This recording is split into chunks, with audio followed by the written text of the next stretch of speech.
Hello, everyone. When Confucius said he set his mind on learning at age of 15 and established himself at 30, he emphasized that a person should be determined to learn in order to reach moral perfection. For he believed that learning could lead man to transform himself.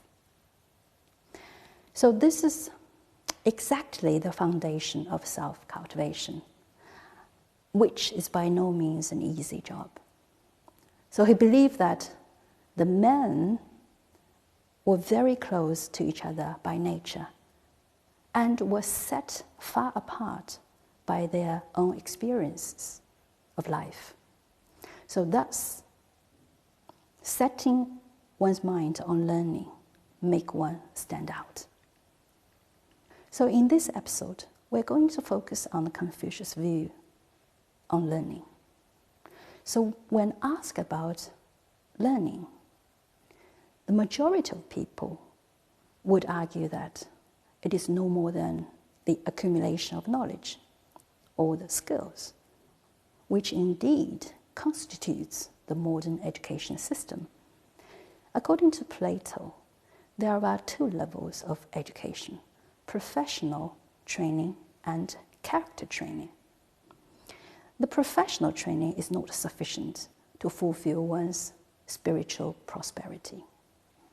So in his view, educating is rather a moral enterprise, and it is the duty of educators to search for truth and virtue, and by doing so, to guide those whom they have responsibility to teach.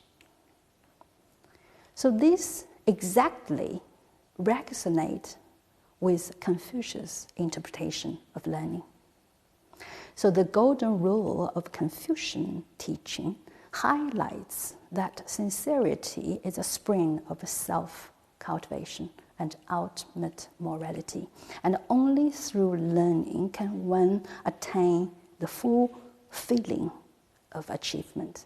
So here are two layers of interpretation of learning. One is the literal learning, substantial knowledge, which is about the world, and the other is profound learning, the moral character building, yet manifested in our daily life.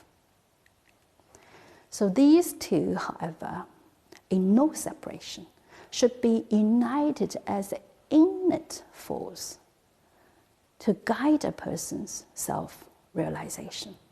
So the two philosophers are talking about the same thing. Learning knowledge is an accumulation process, yet the purpose of which is to find a way leading to self-realization. So how about the joy in learning? So the best interpretation of learning in Confucius' view should amount to such a state that learning is a joy, such as he stressed. To know something is not as good as being fond of it, and to be fond of something is not good as rejoicing in it. Such disposition on learning can also be found in his praise of Yan Hui, his most favorite student.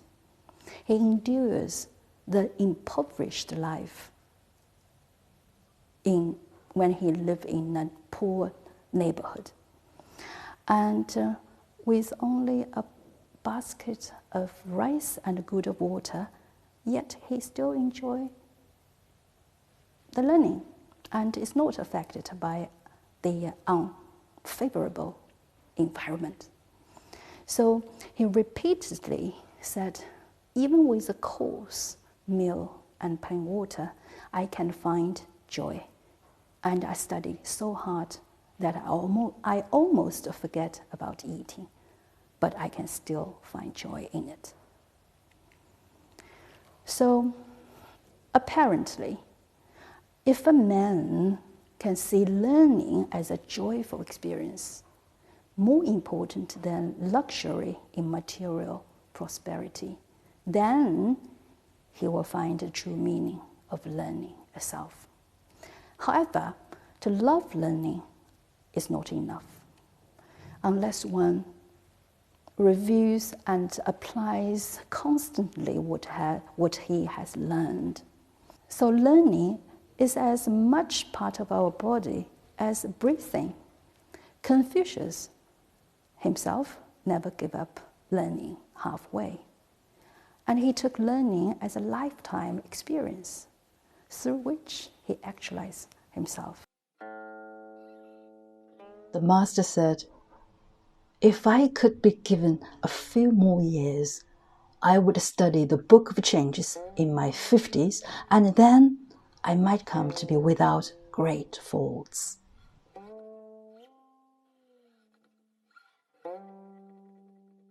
So according to the book of historians, 史记, in his old age, Confucius loved to study the Book of Change. He studied his book so hard that the leather thorns binding the wooden stripes were worn out 3 times.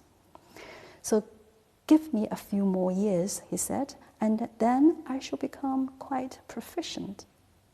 As a result, he made it. He wrote books of comment and explaining the Book of Change. Another story is about Confucius' experience to learn 7-string lute, the music. He practiced for 10 days without attempting anything new. So his teacher, Shi Xiangzi, was saying that, "You can go ahead now." And the Confucius was saying, "I have learned the tune, but not yet the techniques." Then, after some time, Shi Xiangzi was saying, "Well, you may continue. So now you have mastered the measure, so you just go on." And Confucius said, "Yes, indeed, but not yet the spirit." So he had this perseverance in his learning. And time again, he practiced, he tried to grasp the spirit and even tried to go closer to the composer. Finally, one day, Confucius read the mind of composer, ascertained that it was music by King Wen. And so talking about this perseverance, there's a famous sentence about 一以贯之.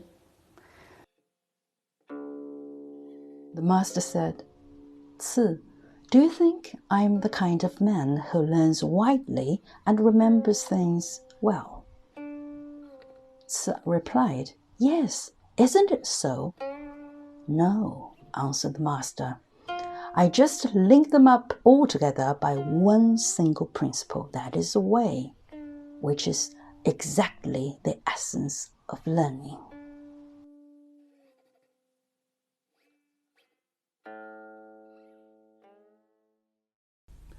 弟子还需请教一事：夫子所以能有渊博的知识，是否来自于不倦的学习与超乎寻常的记忆能力呢？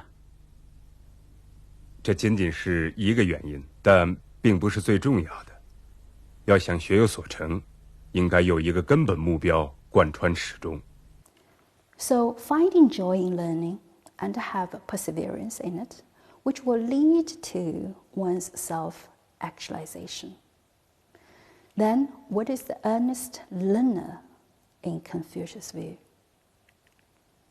So look at this sentence. A learned man should be the one who values worthy men and thinks light of beautiful women, the one who exerts himself to the utmost in serving his parents, the one who sacrifices his life in serving his ruler, and the one who keeps his words in dealing with his friends.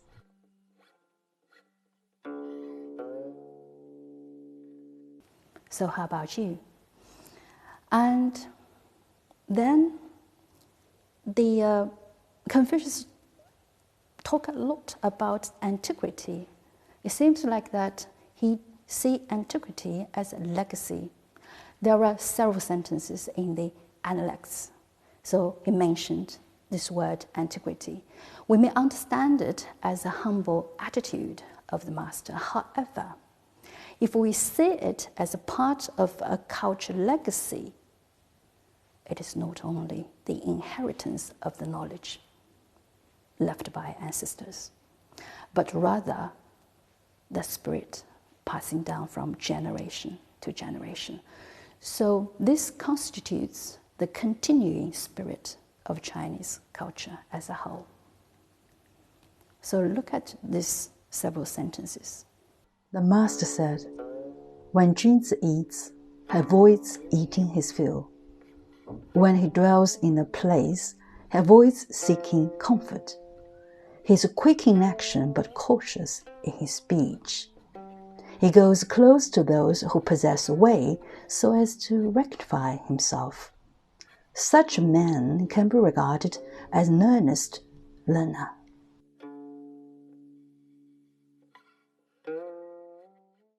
So all these are talking about antiquity, about the inheritance of what have left by our ancestors. It's a kind of a continuing spirit of culture. And then the last topic, we're talking about this learning and thinking. Confucius was saying that learning without thinking, one is bewildered. And the vice versa, if one thinks but not learns, he will be dangerous. And another sentence, he was saying that I was once occupied with thinking day and night without taking any food or any sleep. There's no use. So I'd rather set out to study. And also, another sentence, he emphasized the importance to reflecting on what is at hand. So that means you need to apply what you have learned into the social practice. So try to tackle the social problems. So you need to learn and think. And another sentence from the Mencius, when he was talking about the function of the faculty, like the function of the eye, you can see, you can hear, and the function of the ear, you can hear, but function of your mind, your brain, is to think. Let's end today's episode with Confucius' 4 kinds of people in regard to learning. He was saying that those who are born knowing everything are the highest of the men. Those who learn and then know everything are the second. Those who turn to learn after feeling perplexed are in the 3rd place. As for those who feel perplexed and yet do not learn, they are the lowest. So which position do you fit yourself into? It depends on how high you set your mind and how much you understand the true meaning of learning. So thank you for being with me.